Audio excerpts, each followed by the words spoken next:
से पहले कहते हैं, प्रेम किसी सीमा का मोहताज नहीं होता। ना वो उम्र देखता है, ना राजपाट, ना सन्यास।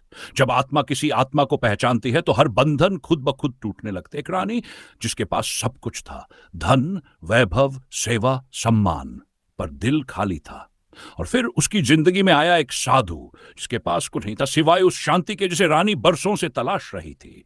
क्या रानी सच में साधु से प्रेम कर बैठी थी, या ये कोई पूर्वजन्म का बंधन था जो अब उसे खींच लाया था? यही है रानी और साधु की प्रेम कहानी। एक ऐसी कहानी जो आत्मा से जुड़ती है, हृदय को छू जाती है और आपको सोचने पर मजबूर कर देती है कि सच्चा प्रेम आखिर होता क्या है। राजमहल की छत से रानी प्रतिदिन सूर्यास्त को देखना पसंद करती थी। उस दिन भी वह अपने गगनचुंबी महल की छाया से उस नारंगी होते आकाश को देख रही थी। लेकिन कुछ था उस दिन जो अलग था। दूर मंदिर के प्रांगण में एक साधु बैठा था। धूप की परछाई उसके चेहरे पर गिर रही थी और उसकी आंखें बंद थीं। रानी की नजर जैसे ठहर गई। एक क्षण के लिए उसे समय रुकता सा महसूस हुआ। उसकी धड़कनों में एक अनजानी सी हलचल उठी और उसे खुद से यह सवाल करना पड़ा, मैं इसे इतने ध्यान से क्यों देख रही हूं? अगले दिन वह फिर उसी समय छत पर गई। साधु फिर वहीं था। तीसरे दिन भी। चौथे दिन उसने अपनी दासी से पूछ ही लिया, ये कौन साधु है, कहां से आया है? दासी बोली, कोई नहीं जानता राजमाता, पर जिसने भी पास जाकर प्रश्न किया है वह मौन होकर लौटा है। कहते हैं उसकी आंखें बोलती है और उसकी मौनता जीवन बदल देती है। उस रात रानी ने पहली बार अपने तकिए पर सिर रखकर सपना देखा। सपना नहीं, जैसे कोई स्मृति हो। एक जंगल, एक नदी और वही साधु, लेकिन अब एक राजकुमार था और रानी स्वयं एक वनवासी कन्या। अगली सुबह वह रुकी नहीं। अपना रूप रखकर वह मंदिर की ओर निकल पड़ी, अकेली, बेआवाज, जैसे किसी अदृश्य डोर से बंदी हो। मंदिर में प्रवेश करते ही उसकी सांस थम गई। साधु अब भी वहीं बैठा था, जैसे जानता हो कोई आने वाला है। रानी ने सामने जाकर बैठते हुए कहा, क्या आप मुझे जानते हैं? साधु ने आंखें खोली, गहरी, स्थिर और शांति से भरी। फिर वह केवल मुस्कुराया और कहा, मैं तुम्हें नहीं जानता, लेकिन मेरी आत्मा तुम्हारी ओर कई जन्मों से देख रही है। इतना सुनते ही रानी के भीतर कुछ पिघलने लगा, जैसे सदियों से जमी हुई कोई बर्फ अब बहने लगी हो। रानी की आंखें नम थी, लेकिन उनमें कोई दुख नहीं था। वह मौन थी, जैसे उसे एक वाक्य ने उसकी वर्षों की तलाश को उत्तर दे दिया हो। साधु का चेहरा शांत था, पर उसकी दृष्टि में एक गहरा अपनापन था, ऐसा अपनापन जिसे शब्दों की जरूरत नहीं होती। रानी ने कुछ पल बाद धीमे स्वर में पूछा, आप तो साधु हैं, फिर यह बन कैसा? साधु ने मंद मुस्कान के साथ उत्तर दिया, जब आत्माएं एक दूसरे से जुड़ी होती हैं, तब देह, धर्म और मर्यादा पीछे छूट जाते हैं। मैं साधु अवश्य हूं, पर तुम्हारी आत्मा की पुकार ने मुझे यहां बुलाया है। उस दिन के बाद रानी का मन राजमहल में नहीं लगा। नन संगीत, न आभूषण, नन उत्सव, किसी में भी वह मिठास नहीं रही जो साधु की एक दृष्टि में थी। वह प्रतिदिन मंदिर जाने लगी, कभी प्रसाद देने के बहाने, कभी भिक्षा देने के बहाने। पर अब बहाने नहीं थे। अब वह जाने लगी थी सिर्फ इसलिए क्योंकि उसका हृदय वहीं ठहरने लगा था। साधु कभी उसे प्रेम के नाम से नहीं बुलाता था, न कभी कोई मीठे शब्द कहता। पर जब रानी बैठती थी उसके सामने और वह अपनी आंखें उठाकर उसे देखता, तो रानी को लगता था पूरी सृष्टि उसे प्रेम कर रही है। एक दिन जब मौसम बहुत गंभीर था, बादल गरज रहे थे और वर्षा तेज थी, रानी भीगती हुई मंदिर पहुंची। उसके वस्त्र जल में लथपथ थे और हाथों में चंदन का थाल। साधु ने आश्चर्य से उसकी ओर देखा, फिर पूछा, इस तूफान में भी? रानी ने उत्तर दिया, बाहर का तूफान मुझे रोक नहीं सकता, जब भीतर की शांति तुम्हारे पास है। साधु कुछ क्षण मौन रहा, फिर उसने अपने पास बैठे शिष्य को संकेत किया, हवन की अग्नि जला दो। शिष्य ने यज्ञ कुंड जलाया। रानी मौन होकर बैठी रही। तभी साधु ने पहली बार रानी से कहा, क्या तुम जानती हो कि आत्मा का मिलन किससे होता है? रानी ने धीरे से कहा, प्रेम से। साधु बोला, नहीं, समर्पण से। और तुमने खुद को आज समर्पित कर दिया है, इस वर्षा में भी आकर इस अग्नि के समक्ष बैठकर। यह प्रेम नहीं, आत्मा का समर्पण है। रानी की आंखों से अश्रु बहने लगे। साधु ने अपनी कमल से एक बूंद जल निकाली और रानी की हथेली पर रख दी। अब से यह प्रेम कोई देह का नहीं, कोई नाम का नहीं, कोई संबंध का नहीं, यह आत्मा से आत्मा तक की यात्रा है। साधु ने कहा। उस रात रानी राजमहल नहीं लौटी। वह मंदिर के पीछे एक छोटी कुटिया में ठहरी। उसके वस्त्र अब रेशमी नहीं थे, लेकिन मन की शांति किसी रत्न से कम नहीं थी। राजा ने जब सुना कि रानी साधु के पास जाकर रहने लगी है तो क्रोधित हुआ, परंतु जब वह स्वयं मंदिर पहुंचा तो रानी की आंखों में ऐसा तेज देखा, ऐसी दिव्यता देखी कि वह न बोल सका, न रोक सका। साधु ने केवल इतना कहा, यह वह रानी नहीं रही जिसे आपने विवाह में पाया था, यह वह आत्मा है जिसने खुद को पहचान लिया है। रानी अब मंदिर में साधना करने लगी। लोग दूर दूर से उसे देखने आते। अब वह केवल एक रानी नहीं थी, वह प्रेम और त्याग की प्रतीक बन चुकी थी। हर दिन वह साधु के साथ ध्यान करती, कभी मौन में बातें होती, कभी उसकी आंखों से उत्तर मिलते। एक दिन रानी ने साधु से पूछा, क्या हमारी ये यात्रा यहीं समाप्त होगी? साधु ने कहा, यह यात्रा समाप्त नहीं होती रानी। आत्माएं जो एक बार जुड़ती है वे समय और मृत्यु से परे चलती है। हो सकता है ये देह कभी न मिले, पर आत्माएं अगली यात्रा में फिर मिलेंगी, कहीं किसी और रूप में। रानी ने मुस्कुराकर आंखें मूंद ली। उसे अब कोई प्रश्न नहीं था। उसका उत्तर अब साधु नहीं, उसका अपना आत्मिक प्रेम था। रानी अब पूरी तरह साधु की शिष्या बन चुकी थी। उसने अपने भूतकाल को एक कोरे कागज की तरह पीछे छोड़ दिया था। अब न उसे राज्य की चिंता थी, न अपनी पहचान की। उसका दिन साधु की सेवा में, साधना में और आत्मिक ज्ञान में बीतने लगा। साधु अब रानी को विशेष शिक्षाएं देने लगा था। मौन का अर्थ, ध्यान की गहराई और प्रेम की सच्चाई। रानी हर शब्द को जैसे अपने प्राणों में उतार लेती थी। मंदिर के आंगन में जब वह धूप में बैठकर आंखें मूंदती तो उसकी उपस्थिति से वातावरण भी शांत हो जाता था। एक दिन दूर प्रदेश से एक वृद्ध साध्वी मंदिर आई। उसकी आंखों में अनुभव की गहराई थी और वाणी में ऐसी मिठास जो सीधे हृदय को छूती थी। उसने रानी को देखा और कहा, तुम्हारा चेहरा साधना से दमक रहा है, लेकिन तुम्हारा हृदय अब भी किसी प्रतीक्षा में है। रानी चौंकी। वर्षों से उसने इस भावना को नाम नहीं दिया था। उसने साधु से प्रेम किया था, पर उसे कभी बंधन की तरह नहीं चाहा। फिर भी भीतर कहीं एक कोना ऐसा था जो बस उसकी एक दृष्टि के लिए हर दिन तरसता था। साधु ने जब रानी की आंखों में ये छिपी हुई तृष्णा देखी तो एक रात उसे अपने कक्ष में बुलाया। दीपक की लौ मंद थी, वातावरण मौन। साधु ने कहा, तुमने मुझे पाने की चाह कभी नहीं जताई। यही तुम्हारे प्रेम की सबसे बड़ी परीक्षा थी। पर अब समय आ गया है जब मैं तुम्हें कुछ ऐसा दूं जो तुम्हारे जीवन की दिशा तय करेगा। रानी ने सिर झुकाकर कहा, आपका एक शब्द ही मेरे जीवन का सबसे बड़ा वरदान होगा। साधु ने अपनी कमंडल से थोड़ी सी राख निकाली और रानी के मस्तक पर लगाई। फिर कहा, अब से तुम केवल मेरी शिष्या नहीं, मेरे संकल्प की वाहक हो। तुम्हें मेरी यात्रा को आगे बढ़ाना है। रानी ने आंखें मूंद ली। उस पल में उसका प्रेम, उसकी पीड़ा, उसकी साधना सब एक तपस्या में बदल गए। अगली सुबह साधु ने सबको एक कर कहा, मैं अब कुछ समय के लिए एकांत यात्रा पर जा रहा हूं। इस मंदिर की सेवा, साधना और संदेश अब रानी के हाथों में होगा। लोग आश्चर्यचकित थे, पर रानी की आंखों में कोई भय नहीं था। वह अब केवल एक स्त्री नहीं, एक साधिका थी जिसमें प्रेम भी था और त्याग भी। वह मंदिर के कोने कोने में साधु की शिक्षा को जीवित रखने लगी। जब वह प्रवचन देती तो लोग न केवल सुनते बल्कि भीतर तक बदल जाते। एक रात ध्यान के समय रानी को एक स्वप्न आया। उसमें साधु दूर पहाड़ियों पर एक गुफा में ध्यान मग्न था। उसकी देह स्थिर थी, लेकिन उसकी आत्मा जैसे हर दिशा में रानी को आशीर्वाद दे रही थी। अगले दिन से रानी ने गुफा के चित्र बनवाने शुरू कर दिए। वह जानती थी समय आने पर उसे उस गुफा तक जाना होगा। राजमहल की पुरानी दासियां अब उसकी सेवा में थी, लेकिन वे भी रानी की इस नई छवि को देख श्रद्धा से भर जाती थी। एक बार मंदिर में एक घायल बालक आया। उसके शरीर पर घाव थे और आंखों में भय। रानी ने उसे अपनी गोद में लिया, मलहम लगाया और कहा, तू अकेला नहीं है, अब तेरा मार्ग यहीं से शुरू होता है। धीरे धीरे वह बालक रानी का सबसे बड़ा शिष्य बन गया। उसकी आंखों में वही तेज था जो रानी की आंखों में कभी साधु को देखकर आता था। एक शाम रानी ने बालक से कहा, तू वह दीपक है जिसे मैंने साधु के प्रकाश से जलाया है। जब मैं चली जाऊं तू इस प्रकाश को आगे ले जाना। बालक ने पूछा, क्या आप भी साधु की तरह किसी दिन गुफा में चली जाएंगी?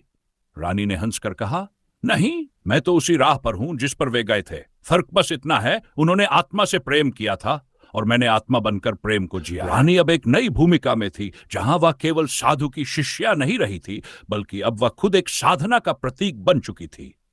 मंदिर के आंगन में जब वह अपने शिष्यों को सिखाती तो उसकी वाणी से जान नहीं, अनुभव बोलता था। हर शब्द में उसकी तपस्या की तपिश थी और हर दृष्टि में प्रेम की निर्मलता। एक दिन मंदिर में एक वृद्ध राजा आया जो जीवन की अंतिम अवस्था में आत्मिक शांति की तलाश में था। रानी ने उसे बैठाया, उसे जल दिया और बिना नाम पूछे ही उसके हृदय की पीड़ा को समझ लिया। राजा की आंखें नम थी। उसने कहा, मैंने जीवन भर राज्य चलाया पर आत्मा को कभी न संभाल सका। रानी ने मुस्कुराकर कहा, जिस दिन आप खुद को देखने लगेंगे उस दिन राज्य नहीं आत्मा आपका मार्गदर्शन करेगी। राजा ने उस दिन से रानी के चरणों में बैठना शुरू कर दिया और कुछ ही दिनों में उसमें ऐसा परिवर्तन आया कि लोग उसे पहचान नहीं पाए। वह अब सत्ता का नहीं, सेवा का प्रतीक बन गया था। रानी की ख्याति दूर दूर तक फैलने लगी, पर रानी को इससे कोई गर्व नहीं होता था। वह अब भी हर सुबह सूरज से पहले उठती, मंदिर की सीढ़ियां खुद साफ करती और सबसे अंत में भोजन करती। एक रात वह मंदिर के पीछे स्थित बगीचे में बैठी थी। चांदनी चारों ओर फैली थी और रात के फूलों से गंध आती थी। तभी उसके पास वही बालक आया जो अब किशोर हो चला था। उसने कहा, मुझे आज एक स्वप्न आया। उसमें मैंने आपको एक नाव में देखा जो नदी पार कर रही थी और साधु उस पार खड़े आपको बुला रहे थे। रानी ने उसकी आंखों में देखा। स्वप्न समय का संकेत होते हैं, कभी डराते नहीं, समझाते हैं। अगले दिन रानी ने सभी शिष्यों को बुलाया। मंदिर के प्रांगण में एकत्र होकर सभी उसकी बातें सुनने लगे। वह शांत स्वर में बोली, हर एक यात्रा को एक नई दिशा की आवश्यकता होती है। जिस दीप से मैंने प्रकाश पाया था, आज उसी दीप की लौ मुझ में समाहित हो रही है। सभी शिष्य नतमस्तक हो गए। उस रात रानी मंदिर के गर्भगृह में देर तक ध्यानस्थ रही। दीपक की लौ एक समान जल रही थी। चारों ओर एक अद्भुत शांति थी। सुबह जब शिष्य मंदिर में पहुंचे तो उन्होंने देखा रानी उसी आसन पर स्थिर बैठी थी जैसे ध्यान में लीन हो, पर उसके चेहरे पर अब कोई सांस नहीं थी, केवल एक दिव्य मुस्कान थी। शिष्य रोने न लगे। उन्होंने सिर झुकाकर कहा, रानी नहीं गई, वह तो अब हम सब में बस गई है। बालक ने तब पहली बार मंदिर के आंगन में कदम रखकर प्रवचन। उसकी आंखों में रानी का तेज था और वाणी में उसी की गूंज। मंदिर अब रानी का मंदिर कहलाने लगा। दूर दूर से लोग आते, उस पत्थर के आसन को छूते जहां रानी ने अंतिम ध्यान किया था। हर वर्ष उस दिन जब रानी ने ध्यान में देह त्यागी थी, बालक अब युवावस्था में उसका उत्सव मनाता। एक बार एक युवती मंदिर आई जो अपने जीवन की राह खो चुकी थी। उसने बालक से पूछा, क्या यहां कोई साधु है जो मेरे जीवन का अर्थ बता सके? बालक मुस्कुराया, यहां अब कोई साधु नहीं, पर एक प्रेम है जो तुम्हें तुम्हारे प्रश्नों के उत्तर खुद दे देगा। मंदिर की सीढ़ियों पर बैठी वह युवती चुपचाप आंसुओं को गिरने देती रही और उस युवक की आंखों में झांकती रही जो कभी बालक था और अब खुद साधु जैसा लगने लगा था। उस दिन जब सूर्य डूबा तो मंदिर के प्रांगण में दियों की कतारें जलीं, जैसे रानी की आत्मा अब भी वहीं कहीं आसपास हो। युवती ने वहीं रहकर सेवा करना शुरू किया। वह चुपचाप मंदिर की सफाई करती, फूल सजाती और रात के समय मंदिर की घंटियों की आवाज में अपनी टूटी हुई पहचान को जोड़ने की कोशिश करती। धीरे धीरे उस युवती के हाव भाव में भी वही शांति दिखने लगी जो कभी रानी की आंखों में हुआ करती थी। एक शाम जब बारिश हो रही थी और आकाश में बिजली चमक रही थी, युवती मंदिर के पुराने कमरे की किताबें संवार रही थी। तभी उसे एक फटी हुई डायरी मिली। उस डायरी में रानी के हाथों से लिखे कुछ पन्ने थे। उसमें रानी ने लिखा था, प्रेम एक दीपक है जो बिना जलाए भी किसी के भीतर उजाला भर सकता है। उसने हर पन्ना पढ़ा और रात भर सोई नहीं। अगली सुबह जब वह युवक मंदिर के आंगन में पहुंचा, उसने देखा युवती वही फटी डायरी के शब्दों को शिष्यों को सुना रही थी। उसकी वाणी में ऐसा प्रभाव था मानो रानी की आत्मा बोल रही हो। युवक मुस्कुराया और मंदिर की एक दीवार के पास खड़े होकर सब देखता रहा। वर्ष बीतते गए। मंदिर अब केवल पूजा का स्थल नहीं था, वह अब एक जानधारा बन चुका था जहां न केवल भक्त आते थे बल्कि जीवन से थके हुए लोग भी अपने मन का बोझ हल्का करने आते थे। वह युवती जो कभी खोई हुई आत्मा थी, अब लोगों की राह दिखाने वाली बन चुकी थी। लोग उसे मातृस्वरूपा कहने लगे थे। वह कहती, मैंने प्रेम को खोया था लेकिन साधना में उसे फिर पा लिया। प्रेम हमेशा बाहर नहीं होता, वह भीतर की यात्रा है। एक दिन एक बच्चा आया जो गूंगा था, पर उसकी आंखों में सवाल थे। युवती ने उसे गले लगाया और बस इतना कहा, जो न बोलते हैं उनके अंदर सबसे गहरी बातें होती हैं। वह बच्चा हर रोज मंदिर आता, घंटों वहीं बैठा रहता और बस मुस्कुराता। फिर एक दिन वह युवक और युवती दोनों साथ बैठे थे, मंदिर के सबसे पुराने पीपल के नीचे। युवक ने पूछा, क्या रानी को कभी यह पता था कि उसका प्रेम इतने रूपों में फैलता जाएगा? युवती ने आसमान की ओर देखा, फिर मुस्कुरा कर कहा, प्रेम जब शुद्ध होता है तो वह किसी एक देह में नहीं ठहरता, वह समय से परे बहता है और हर उस हृदय में जन्म लेता है जो उसे महसूस कर सके। वहां बैठा वो गूंगा बच्चा, जो अब थोड़ा बड़ा हो चुका था, हाथ में फूलों की माला लेकर मंदिर की दीवारों पर टांग रहा था। उसके चेहरे पर एक संतोष था, जैसे उसने कुछ पा लिया हो जिसे शब्दों में नहीं बांधा जा सकता। संध्या की आरती का समय हुआ, मंदिर की घंटियां बजीं, दीपक जले और हवा में रानी की वही जानी पहचानी खुशबू तैरने लगी। मानो वह अब भी वहीं कहीं थी, हर दीपक की लौ में, हर शिष्य की आंखों में और हर उस आत्मा में जो प्रेम और साधना की राह पर चल रही थी। एक दिन मंदिर के बाहर भीड़ कुछ ज्यादा थी। गांव से दूर दूर के लोग आए थे, क्योंकि सुना था कि इस मंदिर में केवल दर्शन ही नहीं, आत्मा को छूने वाली शांति मिलती है। उसी भीड़ में एक बूढ़ी औरत आई, जिसकी आंखें ढकी हुई थी और जो लकड़ी के सहारे धीरे धीरे चल रही थी। जब वह मंदिर के द्वार पर पहुंची तो युवती ने खुद आगे बढ़कर उसका हाथ थामा। उसने पूछा, मां, आपको किससे मिलना है? बूढ़ी औरत बोली, जिससे मेरा दिल बरसों पहले कहीं खो गया था। उसकी आवाज में एक कंपन था। युवती उसे मंदिर के उस कमरे तक ले गई जहां कभी रानी पूजा किया करती थी। बूढ़ी औरत ने उस जगह को छूते ही आंखें बंद कर लीं और बोली, यहीं बैठा था वो, वही जो साधु बन गया था। उसकी आंखों में चुप्पी थी पर मन में तूफान। युवती चौंकी लेकिन कुछ बोली नहीं। बूढ़ी औरत ने कहा, मैं उसकी मां हूं। जब वह संसार छोड़कर साधु बना तब मैंने उसे खोजा, पर वह खुद को खो चुका था। तभी मंदिर के कोने से अब वृद्ध हो चुका वह युवक निकला। उसकी चाल में स्थिरता थी और आंखों में वही गहराई, पर चेहरे पर सालों की तपस्या की छाप थी। वह अपनी मां के सामने जाकर चुपचाप बैठ गया। बूढ़ी औरत ने हाथ बढ़ाया, उसका चेहरा छुआ और कहा, अब मेरा बेटा मिल गया। वह युवक कुछ नहीं बोला, बस अपनी मां के पैरों में सिर रख दिया। मंदिर में बैठी वह युवती उस दृश्य को देख रही थी और उसकी आंखों से आंसू चुपचाप बह रहे थे। वह जानती थी कि प्रेम केवल दो लोगों के बीच नहीं, बल्कि हर रिश्ते में गहराई से बसा होता है। उस दिन से मंदिर में हर दिन की शुरुआत एक नई पूजा से होती, जिसमें मातृत्व, प्रेम, त्याग और कश्मा की आरती होती। मंदिर अब केवल ईंटों का ढांचा नहीं, वह एक जीवंत आत्मा बन चुका था। गांव की लड़कियां अब वहां शिक्षा लेने आती, बुजुर्ग लोग अपनी आत्मिक शांति के लिए रुकते और बच्चे वहां कहानियों में जीवन का अर्थ खोजते। हर शाम आरती के बाद वह युवती मंदिर की सीढ़ियों पर बैठ जाती और दूर क्षितिज को निहारते हुए वही पंक्ति दोहराती जो रानी कभी बोला करती थी, प्रेम कभी खोता नहीं, वह बस रूप बदलता है और जीवन भर साथ चलता है। एक दिन मंदिर के पीछे से एक नन्हा बच्चा दौड़ता हुआ आया और बोला, मां जी, आकाश में देखो, तारा बहुत चमक रहा है, क्या वो रानी है? युवती मुस्कुराई, उसके सिर पर हाथ फेरा और बोली, शायद हां, वो ही है जो अब हमारे बीच रोशनी बनकर रहती है। रात गहराती रही, मंदिर के दीपकों की लौ मंद होती रही, पर वहां मौजूद हर आत्मा उस रोशनी से भरती चली गई जो न तो देखी जा सकती थी, न छुई जा सकती थी, केवल महसूस की जा सकती थी। ठीक वैसे ही जैसे सच्चा प्रेम। मंदिर की दीवारों पर जब धूप की किरणें उतरती तो ऐसा लगता जैसे कोई अदृश्य शक्ति हर कोने को आशीर्वाद दे रही हो। वह युवती जो अब मंदिर की सेवा में पूर्ण रूप से समर्पित हो चुकी थी, गांव वालों के लिए रानी के नाम से ही जानी जाने लगी थी। लोग कहते थे कि उसमें वही करुणा, वही श्रद्धा बसती है जो उस रानी में थी, जो वर्षों पहले साधु के प्रेम में मंदिर आई थी। एक दिन दो अजनबी गांव में आए। वे नगर से आए थे, शिक्षित, आधुनिक और तेज तर्रार। उन्होंने मंदिर को देखा और कहा कि इस स्थान को विकसित किया जाना चाहिए, यहां पर्यटन बढ़ेगा, धन आएगा। उन्होंने कहा कि यह प्रेम की एक ऐतिहासिक जगह है और यहां प्रेम पर्व मनाया जाना चाहिए, आयोजन होने चाहिए। रानी चुपचाप सुनती रही। जब वे बोल चुके तो उसने धीमे स्वर में कहा, प्रेम कोई उत्सव नहीं होता, वह मौन होता है।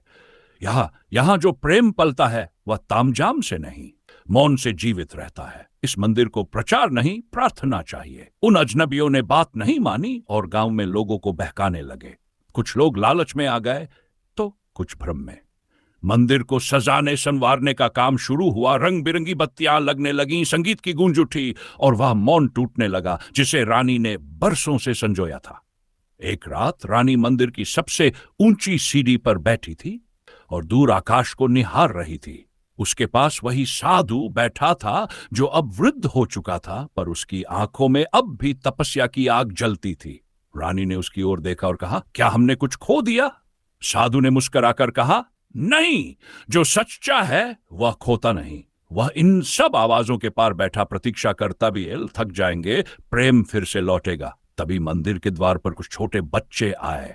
उनके हाथों में दिया था और वे रानी से बोले, मां, आज हमें सच्चे प्रेम की कहानी सुनाओ जो तामझाम नहीं, आत्मा से जुड़ी हो। रानी मुस्कुराई, उनकी ओर देखा और बोली, आओ बैठो, मैं तुम्हें एक ऐसी कहानी सुनाऊंगी जो कभी खत्म नहीं होती, हर दिल में फिर से जन्म लेती है, हर बार नए रूप में, लेकिन उसी आत्मा के साथ। उस रात मंदिर में कोई बड़ा आयोजन नहीं हुआ, कोई बत्ती नहीं जली, कोई शोर नहीं था, पर वहां बैठे बच्चों की आंखों में जो चमक थी वह सैकड़ों दीपों से ज्यादा तेज थी, और रानी की आवाज में जो सच्चाई थी वह हर दिल में उतरती चली गई। रानी उन बच्चों को अपनी गोद में लेकर बैठी और पेड़ की छांव में उनकी जिज्ञासु आंखों में झांकते हुए धीरे धीरे बोलने लगी। यह कहानी उस प्रेम की है जो किसी रूप, किसी सीमा में बंधा नहीं होता, जो किसी नाम या पहचान की मोहताज नहीं होती। बच्चों की आंखों में जिज्ञासा बढ़ती जा रही थी और रानी उन्हें उस समय में ले गई जब वह पहली बार मंदिर आई थी, जब उसने साधु की आंखों में एक शांति देखी थी जो उसे हर सांस में अपनेपन का एहसास देती थी। उसने बताया कि प्रेम धीरे धीरे उसके हृदय में बीज की तरह अंकुरित हुआ, और जब उसने साधु से कुछ मांगा नहीं, न किसी वचन की अपेक्षा की, तब ही प्रेम ने अपनी असली शक्ति दिखाई। बच्चों ने पूछा, क्या साधु भी आपसे प्रेम करते थे? रानी ने मुस्कुराकर सिर हिलाया। साधु का प्रेम किसी एक देह या व्यक्ति तक सीमित नहीं था, वह संपूर्ण ब्रह्मांड से प्रेम करता था, और मैं उसी प्रेम का एक छोटा सा हिस्सा बन गई थी। हम दोनों एक दूसरे के मौन में मिलते थे जहां शब्दों की जरूरत नहीं होती थी। एक बच्ची ने पूछा, फिर क्या आप दोनों कभी साथ नहीं रहे? रानी ने उसकी उंगली पकड़कर कहा, हम साथ हैं आज भी। प्रेम साथ रहने में नहीं, समझने में होता है। वह आज भी मंदिर की दीवारों में, हवा में, हर उस दीपक की लौ में है जो श्रद्धा से जलाया जाता है। इतने में गांव की कुछ और महिलाएं मंदिर आ पहुंची। उनके साथ उनके परिवार के लोग भी थे। धीरे धीरे वहां एक सभा सी बन गई, लेकिन यह कोई सभा नहीं थी, ये उन लोगों का मौन मिलन था जो अब समझ चुके थे कि असली सुख केवल बाहर के रंगों में नहीं, भीतर की शांति में है। साधु अक्सर चुप रहते थे, पर जब बोलते तो हर शब्द जैसी पुराने सूखे पत्ते को भी जीवन दे देता था। रानी और साधु मंदिर की देखरेख में जुटे रहते, पर अब वह सेवा किसी दायित्व से नहीं बल्कि प्रेम से उपजी होती थी। गांव के लोग भी अब मंदिर में आते, लेकिन अब वे दर्शन के लिए नहीं, स्वयं को पाने के लिए आते। एक दिन रानी ने देखा कि वह बच्चा जो कुछ समय पहले प्रेम का अर्थ नहीं समझता था, अब मंदिर के आंगन में बैठकर आंखें बंद करके ध्यान कर रहा था। उसकी सांसें स्थिर थी और होठों पर एक शांति थी जो रानी को भीतर तक छू गई। वह साधु के पास गई और बोली, अब लगता है जैसे यह प्रेम किसी एक कहानी तक सीमित नहीं रहा, यह तो अब हर जीवन में बहने लगा है। साधु ने उसकी ओर देखा और कहा, प्रेम कभी एक कहानी नहीं होता, वह एक यात्रा है जो हर हृदय से होकर गुजरती है। बस किसी को उसका एहसास जल्दी होता है, किसी को देर से, लेकिन होता सभी को है।